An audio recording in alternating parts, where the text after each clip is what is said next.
Trauma Therapist Podcast Plus listeners can listen to episodes early and ad-free right now. Become a Plus listener by going to Apple Podcasts, searching for the Trauma Therapist Podcast, and signing up today. Welcome to the Trauma Therapist Podcast, a show about the incredible people dedicated to helping those who've experienced trauma. My name is Guy McPherson, and my mission is to raise the awareness of trauma and to inspire each of us to help those around us. You ready? Totally. Do this? Okay. So here we go. So 5, 4, 3, 2, and 1. All right, folks, welcome back to the podcast. Very excited to have as my guest today, Deirdre Fay. Deirdre, welcome. Welcome back. Delighted to be here. Awesome. So Deirdre Fay is a psychospiritual author, coach, and trainer with 40 years of experience exploring the intersection of trauma, attachment, yoga, and meditation, which she calls a modern-day Bodhisattva Training. Healing, then, is not an accident, but the sure result of consistent and persistent practice that develops a solid, steady, secure self. Deirdre uses an integrative approach which Chris Germer calls a radically positive approach to healing trauma. Deirdre, welcome to the podcast. Great to be here, as you know. So before we get going here, share with the listeners where you're from originally and where you are currently. I did all my work. When I heard that 40 years, I mean, am I really that old? Yes. Okay. So when I actually started my training when I lived in an ashram.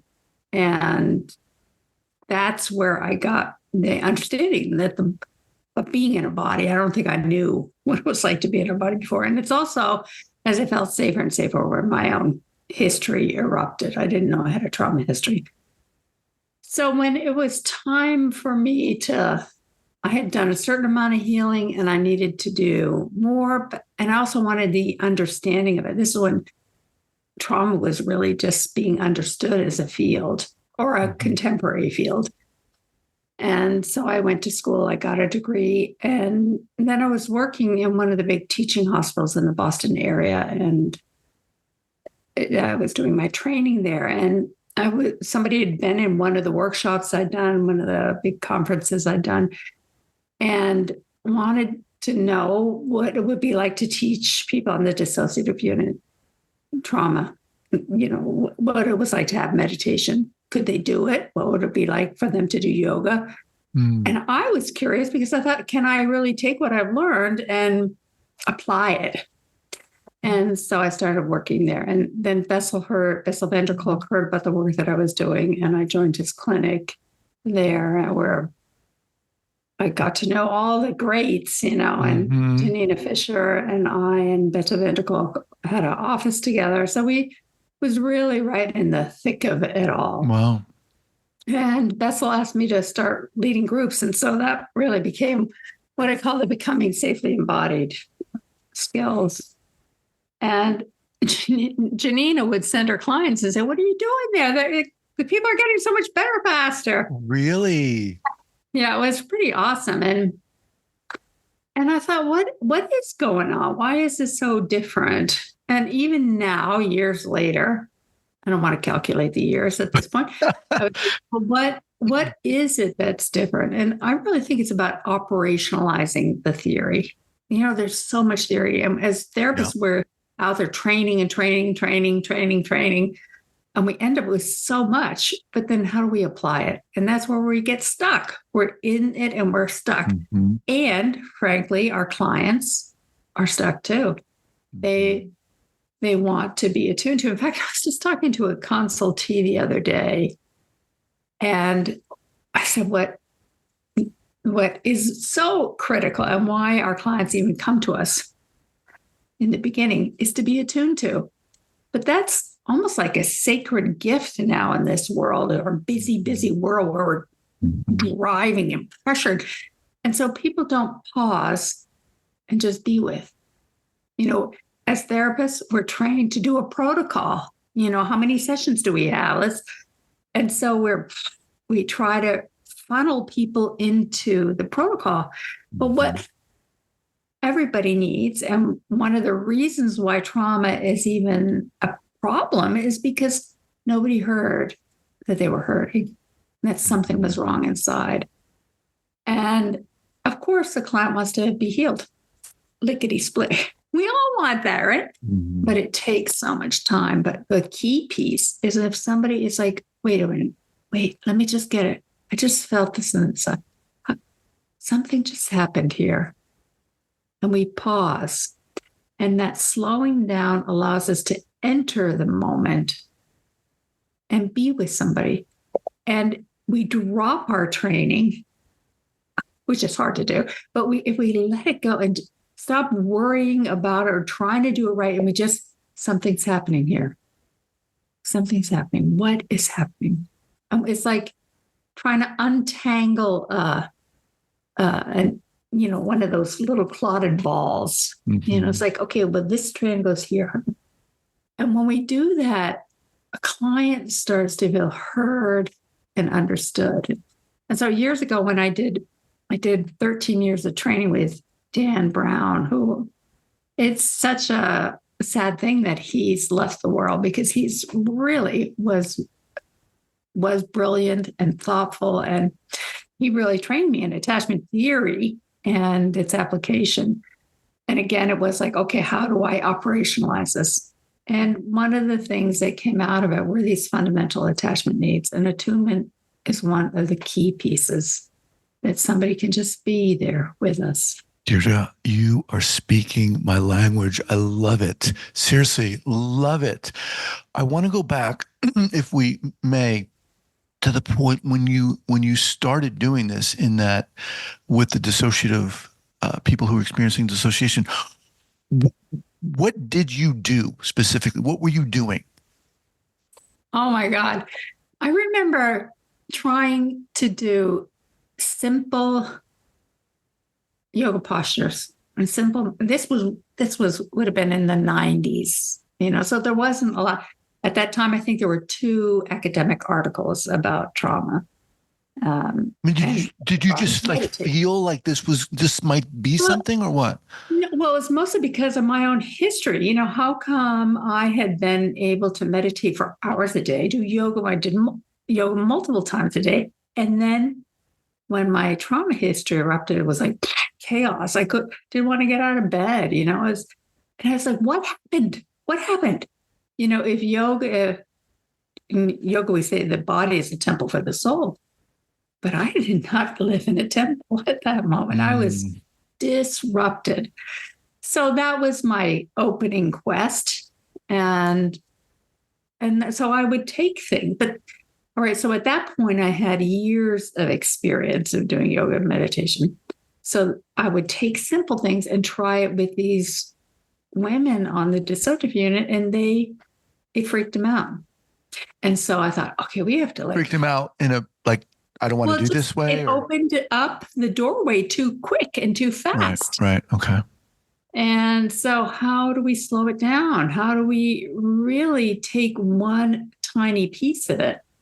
And when people started doing the Becoming Safely Embodied skills, it was not about having a grand theory. It's how do we make it so small and so simple that somebody can take that next step without it being a big hiccup or a big problem. It's like the natural next step. And so I think that's really how we heal, is by taking apart these big theories and finding what's essential and what's next and but it's small. It's not like, we can't take it too fast. So anyway, that's what I started doing. And I think that's what helped people. Once they could deconstruct their inner world, they could construct it in a way that worked for them. What you said reminded me of recently when I decided that I needed to start seeing a therapist again. I reached out to the therapist I was seeing. She was no longer seeing clients, but she recommended 3 people. I called each of them, and one after the other, and I'm sure they were competent, but one after the other spent the time telling me their modality. and what they were going to do with me. I'm going to sneeze for a second. Excuse me. I totally know that problem. And I thought to myself, I don't care about your modality. I want a person. I want a person. It's like exactly what you're saying. I need that, So yeah, I totally appreciate what you're saying. So, okay. I wanted to talk to you. You're going to be presenting through the Wisdom Circle, the Academy of Therapy Wisdom there. Now, what are you going to be presenting on specifically? What is the title of your workshop? Oh my God. What's it going to be on? No, just tell me what's it's going to be exactly on this. No titles. Embodied attachment. I'm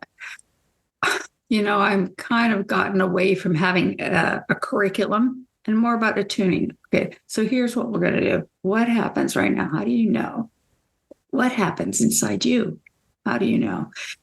One of the key things our clients are missing is trusting that what they see, what they know, what they hear, what they smell, that they know something.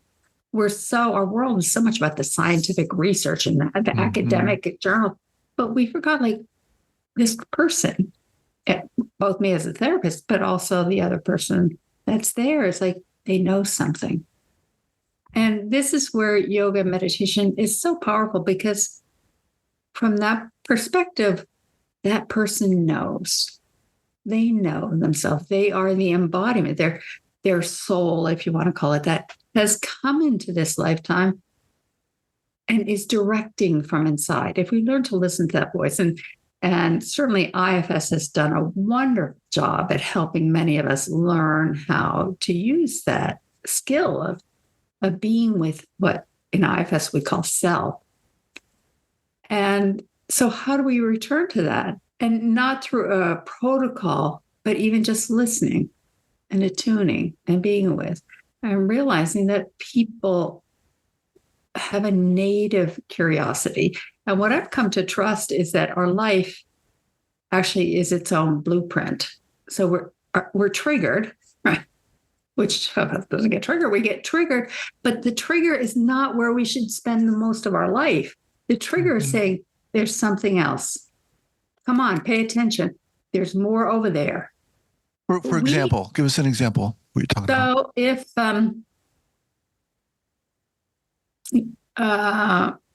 somebody says something and you get activated into all the thoughts and history, and our history comes up and it's encapsulated in that. And we could, and as therapists and as clients, we've spent years sort of delving into what's the problem and how is it getting embedded into us. But what if that trigger, that pattern is saying, okay, you don't have to live like this. It could be something else. You don't have to be angry here. You don't have to be resistant. You don't have to be disorganized and overwhelmed. What is wanting to happen? Mm-hmm. Somebody I was working with the other day moved to a new community and they can't seem to find the people they want to hang out with. Simple little thing. That's me. I think you were talking. Oh my God. Okay, what happened? How did they fix it?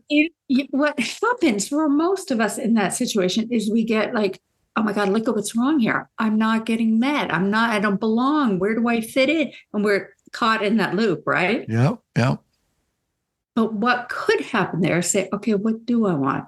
And what I really believe is that when we're in that place, I don't belong, it's because we want to belong. Mm-hmm. But we have not learned or awakened, or I'm not sure what the right word is, sorted out what it would be like for us to belong, because we never belonged, let's say. I never had reassurance or soothing and comfort.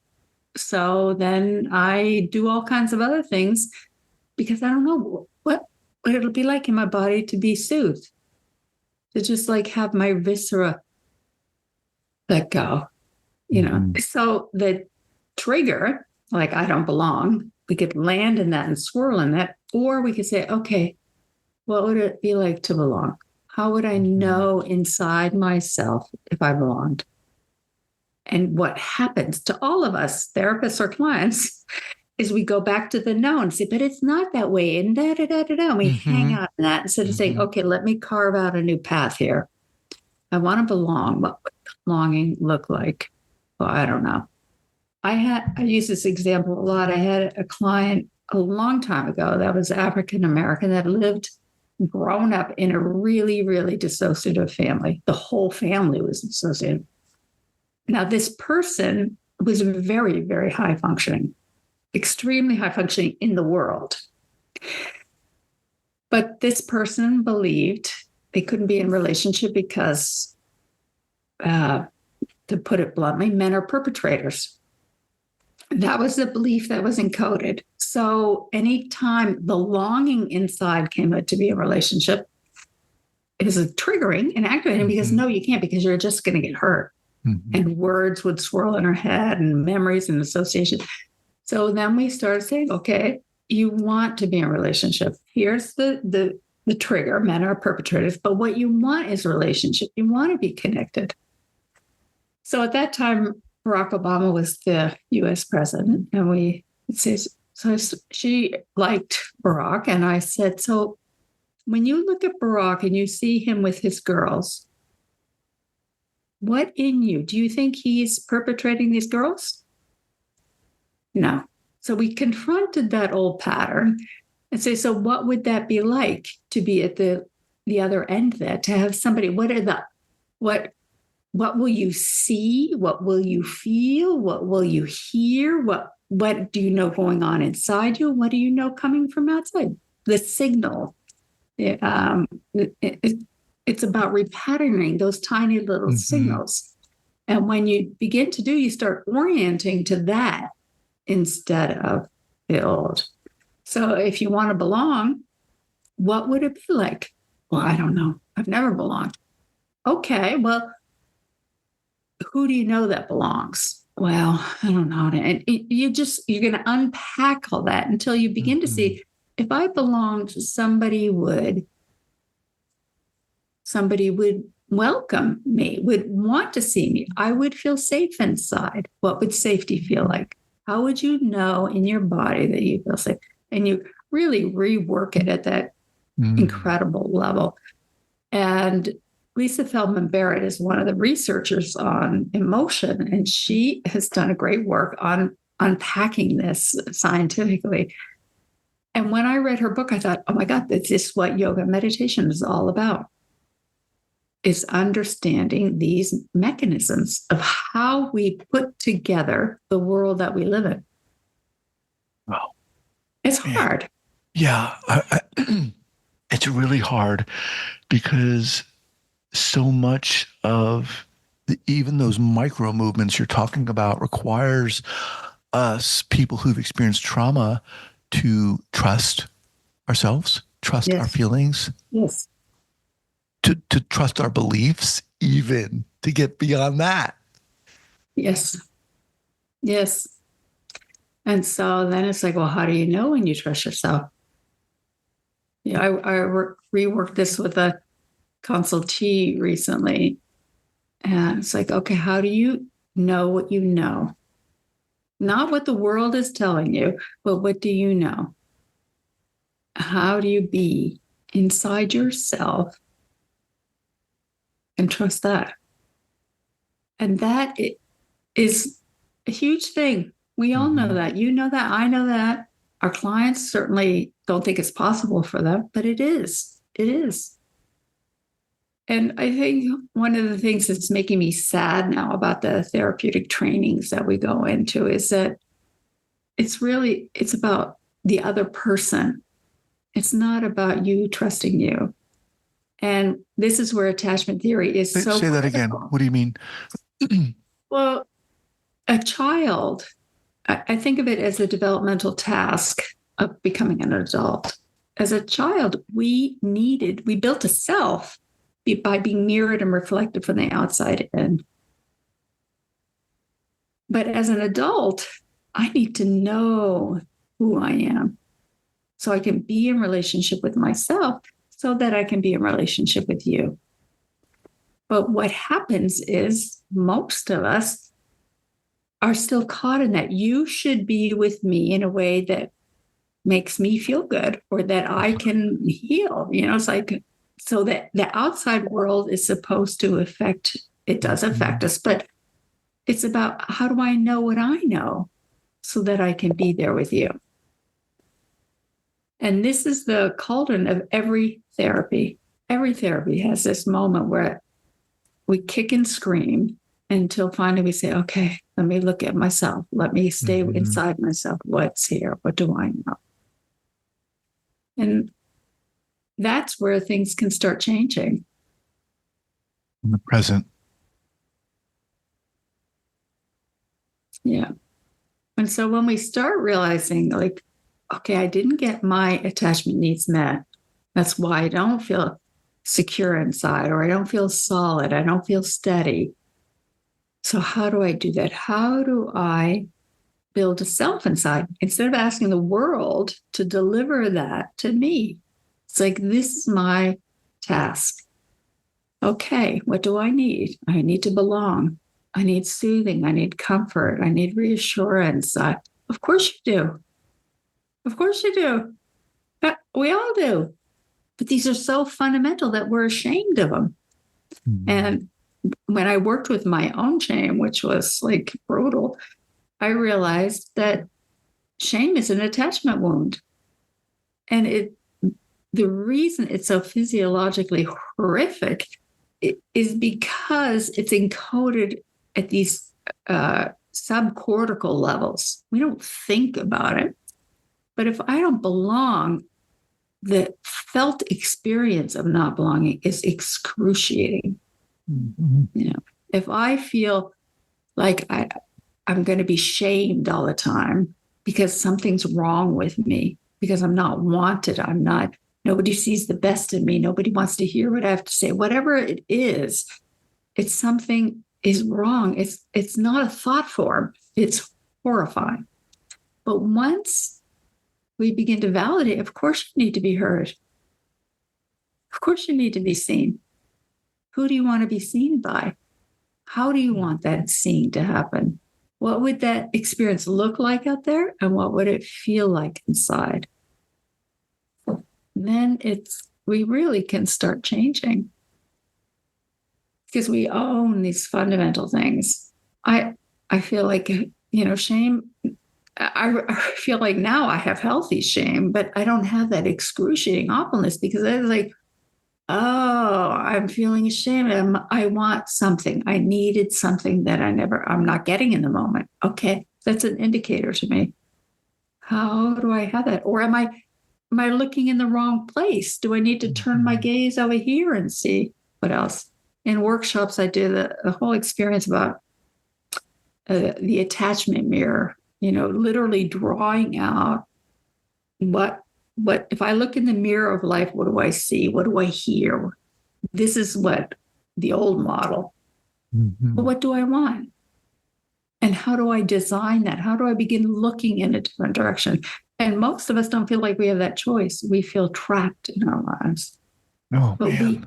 We can begin to see, like, okay, just if we turn and look over there, what is there? What would that look like, feel like?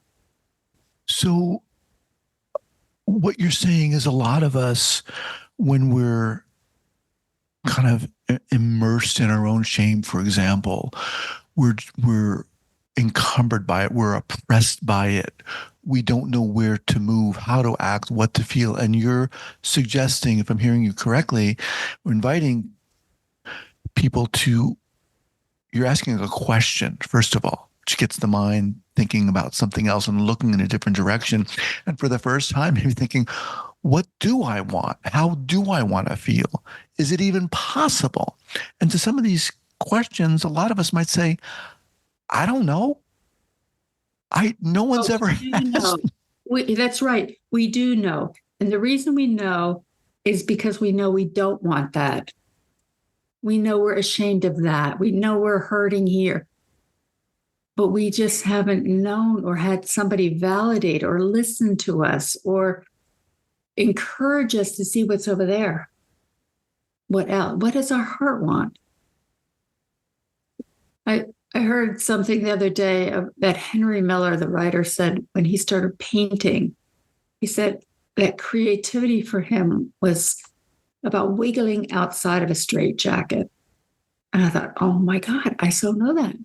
Our beliefs and the right way to do things is a straitjacket. And we think that's the only way to live. And that's all that is possible. And yet there's so much more. But we're not encouraged in our world to wiggle out of that. We're encouraged to stay in the line and do it right. I have a lot of energy. I could say other words, I have a lot of energy, and it can be quite ebullient at times. And I actually had somebody tell me, one of my mentors at one point, that I'm uncontained. And for years I thought, what does that mean? I really oh my God, I'm uncontained. But the reality is, one of the great things that I have is that when I'm leading a group of people, because I have so much energy, I am staying inside myself, but I'm feeling the room, and I can pick up what's happening. I don't know how it happens, but I know what's going on. And so I know it makes a difference. But that idea that I'm contained was that especially from a mentor, For those who are listening to this, like myself, who are just really connecting with what you're saying. I mean, but maybe don't feel that we can wiggle out of that straitjacket. Maybe you can just wiggle then. Maybe you can just wiggle, begin to wiggle. And that obviously that's going to mean different things for different people. Just try something different. And for what you're saying, does this require an action? Or that's a great question. I don't know. Or does it require maybe just beginning to feel? Right. Yeah. Beginning to say, what am I feeling right now? Oh, I don't know. Well, but you do know. And that's what I would say to myself. That's what I would say to you or to anyone. If you do know, what do you know? And that's so primary, because when we say, I don't know. And I think Carol Gilligan said this way years ago about women's feminism. It's like girls are taught not to know, but we do know. What do you know?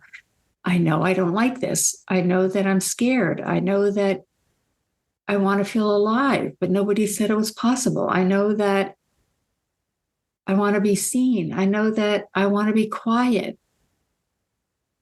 How do we validate that and say, okay, right. That's one tiny step. Your soul, your inner guidance is saying something. And then what's the next step? And life is always showing us a next step. We can't not have a next step. As we kind of wind down here, what does this work that you're talking about, this therapy, this approach, what does this require of the therapist? Wow. I don't know. Sure, I know what the question. Well, in other words, what I'm hearing is a lot of self-awareness, right? I mean, you had years of experience in yoga and meditation that you're bringing to this. And I'm guessing that this requires a knowing of oneself, an ability not to. I would like this. I agree, but I think a lot of times, a lot of therapists cling to this modality, and wear it as a kind of a crown and let that lead. And obviously, there's a lot of benefit to knowledge and modalities. I'm not saying that at all, but what I'm hearing you say, there's an organicity to it, a humanness to it, a willingness to really, and an invitation to really slow down, but that requires something of the therapist as well. Mm-hmm. Well, I'm interested in this because I just talked to somebody the other day and they were like, well, what do I do when a client says something about going in the body and I freak out and I get scared and I freeze up? I'm like, okay, so right in that moment, what do you know? I'm freezing up. Is that inside you? Is that in the other person? Is that happening between you? What if you even make that like, oh, gosh, I know as we're talking about this, I'm freezing up a little. I wonder what that's about. Like, what if we didn't have to know? Mm-hmm. Oh, I almost felt teary saying that. Like, what if the pressure to be perfect and right instead of being with it? And we know from the research that this is what kids are missing so much, especially in this day of social media where parents are on the phone all the time and not attuning right to their kid or just being with a kid. That moment of tiny bit of presence doesn't have to be all the time. It doesn't have to be, it's just like, oh, there you are. Mm-hmm. That communicates something more than almost anything. Mm.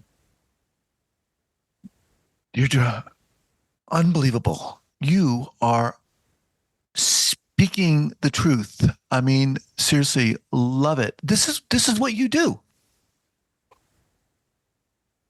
And you've been doing it. Just before we got to get so many questions, how did you get to a point where you were like, you know what, I want to become a therapist? Would this start from this very early age? Were you that person who everyone went to and No. I think it was at the ashram, and it was, it's a process of awakening. And then my own trauma came up. I was like, what the heck is happening to me? And I started seeing that so many people that came, we had, thousands of people a year come through, and many of them had issues, mm-hmm. and they didn't want to open up too much, or they'd open up and then they'd shut down real quick. It's like, what's going on? What is this? So yoga and meditation says something is possible and we're not living that possibility. What's going on? And so going to school and doing that, it was really a quest for my own healing. And then it was like, okay, so I don't know what it is. But I think more people have it than not. Right. We just don't give each other the chance to drop in. Deirdre, what's the best way for people to reach out, get in touch with you? They can use the books. They're amazing. When people buy them, the first year it was out, I think we sold 35,000 that year. There's also, I have an attachment book from Norton. It's here. That's for therapists. It's a little bit more heady and more full of research. And my website is dfay.com. Very simple, dfay.com. Okay. And I'll have all those linked up here at the show notes page at the traumatherapistpodcast.com, as well as a link for Academy of Therapy Wisdom for the Trauma Circle, where you'll be offering a workshop there. Awesome, man. I'm just so glad you're here. I'd love to have you back. And we need this. Our world needs what you're talking about now. And it's this slowing down. It's this being willing and able and inviting each other to look and listen and see. And thank you for being here. I want to say one thing though. I don't show up except because you're showing up. It's not me. It's us. Mm-hmm. You and I are entering a sacred space where that is allowed to flourish. Mm-hmm. And that's what's possible in our world. And that's what's possible in our offices. Mm-hmm. So appreciate that. All right, Deirdre, take care. Ciao. Bye-bye.